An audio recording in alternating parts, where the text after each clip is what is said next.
Hello everybody. In this short video, we're going to explore why climate, weather and vegetation cannot be studied on their own.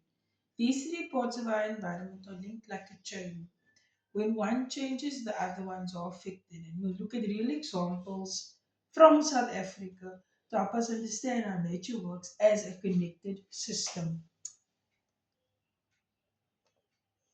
So that we'll be understanding some key ideas. Weather.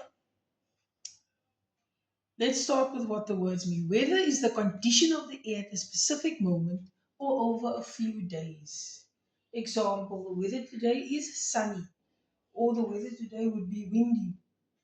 Yesterday it was raining. That's the weather for the specific day.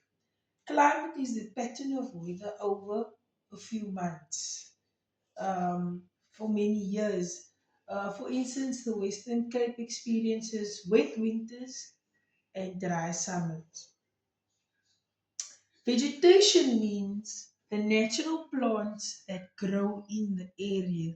So different climates support different type of plant growth. Climate affects the type of plants that can grow. Weather affects how these plants survive each day. And vegetation can influence climate and weather by adding moisture to the air and protecting the soil, which obviously enhances plant growth. That's why we say these three topics, weather, climate, and vegetation, are interdependent. So we'll look at the first biome.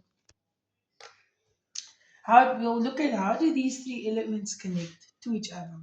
So climate influences the type of plants that can survive in a region. Daily weather affects how healthy these plants remain. Vegetation can also affect the climate by releasing moisture and helping to cool the air. Right? So we look at the famous biome. That's to do with the Western Cape. That's where we live. The Fynbos region has cool rainy winters and hot dry summers. Cape Town. This is Cape Town's weather. Dry summer weather, strong winds often lead to wildfires. Many fynbos plants like proteas, which is our national plant, um, are adapted to these fires and use them to release seeds. This shows how the local climate and vegetation depend on one another, on each other. The Karoo region, which is in the Northern Cape, the Karoo is extremely dry with very little rainfall during the year. Temperatures change quite quickly with hot days and cold nights. Only tough plants like succulents, ferns can survive because they store water. Aloe vera plants store water. The climate limits the height and number of plants in this region because of its climate and how severe the climate can get.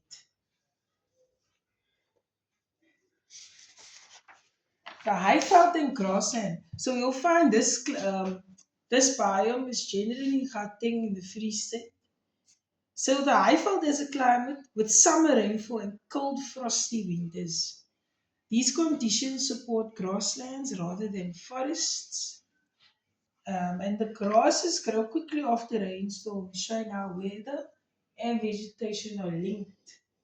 So these conditions, as you can see, support mainly rather grass than tall trees, and they grow quickly, so they grow wildly. The grass grows wildly in summer and becomes dry and brittle during winter. Subtropical forests, you'll find them in KwaZulu-Natal. So basically, these are quite warm temperatured and high rainfall, um, which is situated on the east coast.